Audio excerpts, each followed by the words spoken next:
ಮುಂದಿನ ರಾಶಿ ಕಟಕ ರಾಶಿ. ಈ ಒಂದು ಕಟಕ ರಾಶಿಯ ಮಾರ್ಚ್ ತಿಂಗಳ ಮಾಸ ಭವಿಷ್ಯ ಹೇಗಿದೆ ಅಂತ ತಿಳ್ಕೊಳ್ಳೋಣ ಬನ್ನಿ ಮೇಡಮ್. ಮುಂದಿನ ರಾಶಿ ಕಟಕ ರಾಶಿ ಬಗ್ಗೆ ತಿಳಿಸ್ಕೊಡಿ. ಖಂಡಿತವಾಗ್ಲು ಕಟಕ ರಾಶಿಗೆ ಸ್ವಲ್ಪ ದಿನಗಳ ಕಾಲ ಒಂಚೂರು ಏನು ಚಾಲೆಂಜಿಂಗ್ ಡೇಸ್ ಅಂತ ಹೇಳ್ಬೋದು. ಏನಕ್ಕೆ ಅಂತಂದ್ರೆ ನೋಡಿ, ಹಾಗಂದಿದ ತಕ್ಷಣ ಜನ ಅಯ್ಯೋ ನಮ್ದು ನೆಗೆಟಿವ್ ಅಷ್ಟೇ ಆಯ್ತು, ಹೌದು, ತಲೆ ಮೇಲೆ ಕೈ ಇಟ್ಕೊಂಡು ಕುತ್ಕೊಳ್ಳೋದು ಬೇಡ, ಎಲ್ಲದಕ್ಕೂ ಪರಿಹಾರ ಇರುತ್ತೆ. ನೆಗೆಟಿವ್ ಅಂದಿದ್ ಮಾತ್ರಕ್ಕೆ ಫುಲ್ ನೆಗೆಟಿವಿಟಿನೇ ಇರೋದಿಲ್ಲ. ಅವ್ರ ಜಾತಕನ ನೋಡಿಸ್ಕೊಂಡಾಗ ಅದರಲ್ಲೂ ಕೆಲವೊಂದು ಚೇಂಜಸ್ ನ ನೋಡ್ಕೋಬಹುದು. ಸೊ ಈಗ ಕಟಕ ರಾಶಿ ಅಂತ ಬಂದಾಗ 12ರಲ್ಲಿ ಗುರುವಿನ ಸಂಚಾರ ಇದೆ. ಸೊ ಇದರಿಂದ ಏನಂದ್ರೆ ಅಧಿಕವಾದ ಖರ್ಚು ಜಾಸ್ತಿ ಆಗ್ತಾ ಇರುತ್ತೆ. ಗುರುವಿನ ಬದಲಾವಣೆ ನಂತರ ಇವರಿಗೆ ತುಂಬಾ ಚೆನ್ನಾಗಿರುತ್ತೆ ಟೈಮು. ಸೊ ಅಲ್ಲಿವರೆಗೂ ಅಧಿಕವಾದ ಖರ್ಚು, ಆಸ್ಪತ್ರೆ ಖರ್ಚಾಗಿರ್ಬೋದು ಅಥವಾ ಏನಾದ್ರೂ ಅದೇ ಹೆಲ್ತ್ ಇಶ್ಯೂಸ್ ಬರುವಂತ ಸಾಧ್ಯತೆಗಳು ಕೂಡ ಇರುತ್ತೆ. ಅಥವಾ ಟ್ರಾವೆಲ್ ಮಾಡುವಂಥದ್ದು, ಸ್ಪಿರಿಚುವಲ್ ಟ್ರಾವೆಲ್ ಮಾಡುವಂಥದ್ದು, ಅದನ್ನ ಹೊರದೇಶಕ್ಕೆ ಹೋಗ್ಬೇಕು ಅಂತ, ಅದ್ರಲ್ಲೂ ಮಕ್ಕಳು ಎಜುಕೇಶನ್ ಪರ್ಪಸ್ಗೆ ಏನಾದ್ರು ಹೋಗ್ಬೇಕು ಅಂತ ಅದೆಲ್ಲದಕ್ಕೂ ಉತ್ತಮವಾದ ಸಮಯ ಆಗಿರುತ್ತೆ. ಖರ್ಚು ಅಂದ್ಮೇಲೆ ಒಂದೇ ರೀತಿ ಖರ್ಚು ಬರುತ್ತೆ ಅಂತ ನಾವು ಹೇಳಕ್ಕಾಗಲ್ಲ. ಇನ್ನ 2ನೇ ಮನೆಯಲ್ಲಿ ಕೇತುವಿನ ಸಂಚಾರ ಇದೆ. ಇದರಿಂದ ಏನಾಗುತ್ತೆ ಅಂತಂದ್ರೆ ಸ್ವಲ್ಪ ಕುಟುಂಬದಲ್ಲಿ ಕಲಹಗಳಾಗುವಂಥದ್ದು, ಜೊತೆಗೆ ಇವರಿಗೆ ಗ್ರಹಣ ಕೂಡ ನಡೀತಿದೆ, 2ನೇ ಮನೆಯಲ್ಲೇ ಗ್ರಹಣ ನಡೀತಿದೆ. ಇದರಿಂದ ಕುಟುಂಬದಲ್ಲಿ ಸ್ವಲ್ಪ ಕಲಹಗಳಾಗುವಂಥದ್ದು, ಮಾತಿನ ಮೇಲೆ ತುಂಬಾ ನಿಗಾ ಇಡ್ಬೇಕಾಗತ್ತೆ. ಇವ್ರೇನೋ ಮಾತಾಡಕ್ ಹೋಗಿ ಬೇರೆ ಏನೋ ಅರ್ಥ ಆಗುವಂಥದ್ದು, ಅದನ್ನೇ ಸ್ವಲ್ಪ ದಿವಸಗಳ ಕಾಲ ಸಾಧನೆ ಮಾಡುವಂಥದ್ದು, ಇದರಿಂದ ಮನಸ್ಸಿಗೆ ನೋವು ಆಗುವಂಥದ್ದು, ಇದೆಲ್ಲಾನು ಕೂಡ ಆಗುತ್ತೆ. ಸೊ ಯಾರ ಹತ್ರ ಏನೋ ಮಾತಾಡ್ತಿದ್ದೀರಾ ಅಂತಂದ್ರೆ ಯೋಚನೆ ಮಾಡಿ ಮಾತಾಡಿದ್ರೆ ಒಳ್ಳೇದು. ಸೊ ಇಲ್ಲ ಅಂದ್ರೆ ಅದರಿಂದಾನೇ ಸಮಸ್ಯೆಗಳನ್ನ ನೀವು ಎದುರಿಸ್ಬೇಕಾಗಿ ಬರುತ್ತೆ.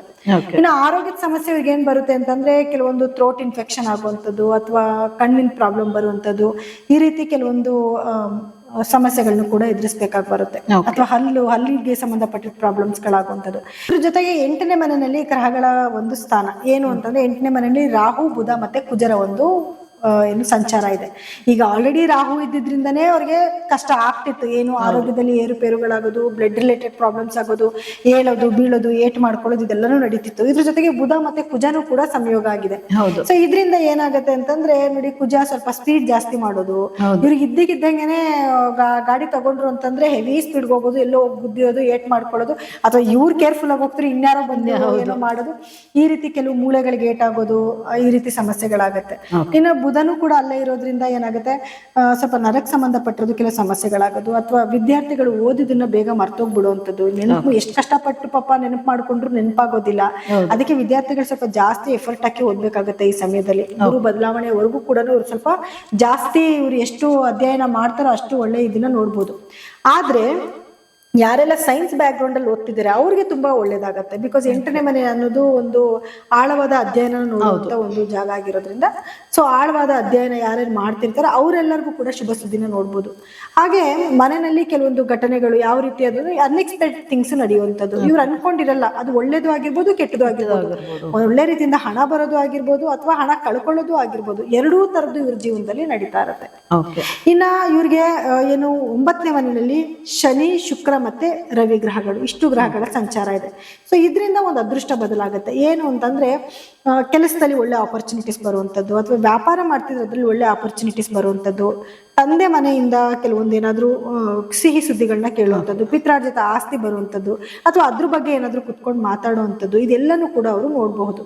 ಅದರಲ್ಲೂ ಸೂರ್ಯನ ಒಂದು ಸಂಚಾರ ಇರೋದ್ರಿಂದ ಗೌರ್ಮೆಂಟ್ ರಿಲೇಟೆಡ್ ಏನಾದ್ರು ವರ್ಕ್ಗಳಿತ್ತು ಅಂತಂದ್ರೆ ಅದು ಅವ್ರಿಗೆ ಆಗುವಂಥದ್ದು, ಅಥವಾ ಏನೋ ಗೌರ್ಮೆಂಟ್ ಇಂದ ನಿಮ್ಗೆ ಕೆಲಸಗಳು ಆಗ್ಬೇಕಾಗಿತ್ತು, ಆ ಕೆಲಸಗಳು ಸ್ಥಗಿತ ಆಗಿತ್ತು ಅಂದ್ರೆ ಅದು ಕ್ಲಿಯರ್ ಆಗುವಂಥದ್ದು, ಇದೆಲ್ಲಾನು ಕೂಡ ಇವರಿಗೆ ಒಂದು ಗ್ರಹದ ಒಂದು ಸ್ಥಾನಮಾನದಿಂದ ಖಂಡಿತವಾಗ್ಲೂ ಇವ್ರು ನೋಡಬಹುದು. ಸೊ ಹಾಗೆ ಇವರಿಗೆ ಕೆಲವೊಂದಷ್ಟು ಸಮಸ್ಯೆಗಳು ಅಂತ ಬಂದ್ರೆ ಅದಕ್ಕೆ ಪರಿಹಾರ ಅನ್ನೋದಾದ್ರೆ ಯಾವ ರೀತಿ ಮಾಡ್ಕೋ? ಪರಿಹಾರ ಅಂದ್ರೆ ನೋಡಿ, ಮೊದಲನೇದಾಗಿ ಗ್ರಹಣದ ಬಗ್ಗೆ ನಾನು ಹೇಳಿದೆ, 2ನೇ ಮನೇಲಿ ನಡೀತಿದೆ, ಸೊ ಈ ತರದೆಲ್ಲ ಸಮಸ್ಯೆಗಳನ್ನ ಎದುರಿಸಬೇಕಾಗುತ್ತೆ ಅಂತ. ಸೊ ಗ್ರಹಣದ ಸಲುವಾಗಿ ಇವರು ಗ್ರಹಣ ನಡೆಯುವಂತ ಸಮಯದಲ್ಲಿ ಜಪ ಮಾಡ್ಕೊಳ್ಳುವಂಥದ್ದು, ಮಹಾಮೃತ್ಯುಂಜಯ ಜಪ ಮಾಡ್ಕೊಳ್ಳೋದು, ಜೊತೆಗೆ ಈಶ್ವರನ ಒಂದು ಬೀಜಾಕ್ಷರಿ ಮಂತ್ರಗಳನ್ನ ಹೇಳ್ಕೊಳ್ಳೋದು. ಕೆಲವು ದಾನ ಕೂಡ ಇವ್ರು ಮಾಡ್ಬೇಕಾಗತ್ತೆ. ಬಿಳಿಯ ವಸ್ತುಗಳು ಅಂದ್ರೆ ಅಕ್ಕಿ, ಮತ್ತೆ ಹಾಲು, ಮೊಸರು, ಸಕ್ಕರೆ, ಇದೆಲ್ಲನೂ ತಗೊಂಡ್ ಬಂದು ಅವ್ರ ಕೈಲಿ ಎಷ್ಟಾಗುತ್ತೆ ಒಂದು ಅರ್ಧ ಕೆಜಿನಾದ್ರೂ ಒಂದು ಪ್ಯಾಕೆಟ್ ಮಾಡ್ಕೊಂಡ್ಬಂದು ತಗೊಂಡ್ಬಂದು ಇಟ್ಕೊಂಡು ನಿರ್ಗತಿಕರಿಗೆ, ಏನು ಗ್ರಹಣ ಎಲ್ಲ ಮುಗಿದ ನಂತರ ನಿರ್ಗತಿಕರಿಗೆ ಸಹಾಯ ಮಾಡುವಂಥದ್ದು, ನೀಡ್ಫುಲ್ ಪೀಪಲ್ಗೆ ತಗೊಂಡೋಗಿ ಕೊಡುವಂಥದ್ದು, ಅಥವಾ ದೇವಸ್ಥಾನದಲ್ಲೂ ಕೂಡ ಕೊಡ್ಬೋದು ಅವ್ರ ಇಷ್ಟ. ಆದ್ರೆ ನೀಡ್ಫುಲ್ ಇರೋರಿಗೆ ಕೊಟ್ರೆ ತುಂಬಾ ಒಳ್ಳೇದು ಅಂತ ನಾನು ಹೇಳ್ತೀನಿ. ಇದ್ರ ಜೊತೆಗೆ ಇನ್ನೂ ಏನ್ ಮಾಡ್ಕೋಬಹುದು ಪರಿಹಾರ, ಯಾಕಂದ್ರೆ ಹೆಲ್ತ್ ಇಶ್ಯೂಸ್ ಇದೆ ಅಂತ ನಾನು ಹೇಳ್ಬೋದು. ಸೊ ಇದಕ್ಕೆ ಮಹಾಮೃತ್ಯುಂಜಯ ಮಂತ್ರನ ಆಲ್ರೆಡಿ ಇವ್ರು ಮಾಡ್ಕೊಂತಿದ್ದಾರೆ. ಯಾವ್ದಾದ್ರು ಧನ್ವಂತರಿ ಮಹಾವಿಷ್ಣುವಿನ ದೇವಸ್ಥಾನ ನಿಮ್ಮ ಮನೆ ಹತ್ರದಲ್ಲಿ ಇದ್ರೆ ಹೋಗ್ಬೋದು, ಇಲ್ಲ ಅವರ ಮಂತ್ರನ ಜಪ ಮಾಡ್ಕೊಳ್ಳೋದು, ಇದನ್ನು ಕೂಡ ಮಾಡ್ಕೋಬಹುದು. ಇದ್ರ ಜೊತೆಗೆ ಅವ್ರು ಈಶ್ವರನ ಧ್ಯಾನ ಜಾಸ್ತಿ ಮಾಡೋದು, ಜಲಾಭಿಷೇಕ ತಿಂಗಳಲ್ಲಿ ಒಂದ್ಸತಿನಾದ್ರೂ, ಈಗ 4 ಸೋಮವಾರ ಬರುತ್ತೆ, 4 ಸೋಮವಾರದಲ್ಲಿ ಅದನ್ನ 1 ಸೋಮವಾರ ಜಲಾಭಿಷೇಕ ಕೊಟ್ಟು ಕಣ್ ತುಂಬಾ ಇವ್ರು ನೋಡಿದ್ರೆ ಸಾಕು. ಧ್ಯಾನ ಮಾಡ್ಬೇಕು, ಇವರು ತುಂಬಾ ಚಂಚಲ ಚಿತ್ತರಾಗಿರ್ತಾರೆ. ಪ್ರತಿದಿನ ಒಂದು 10 ನಿಮಿಷ ಮೆಡಿಟೇಷನ್ ಮಾಡಿದ್ರು ಕೂಡ ಇವ್ರಿಗೆ ಒಳ್ಳೇದಾಗತ್ತೆ. ನೋಡಿದ್ರಲ್ಲ ವೀಕ್ಷಕರೇ, ಈ ಒಂದು ಕಟಕ ರಾಶಿಯ ಮಾಸ ಭವಿಷ್ಯ ಹೇಗಿತ್ತು ಅಂತ. ಹಾಗಿದ್ರೆ ಬನ್ನಿ ಮುಂದಿನ ರಾಶಿ ಬಗ್ಗೆ ತಿಳ್ಕೊಳ್ಳೋಣ.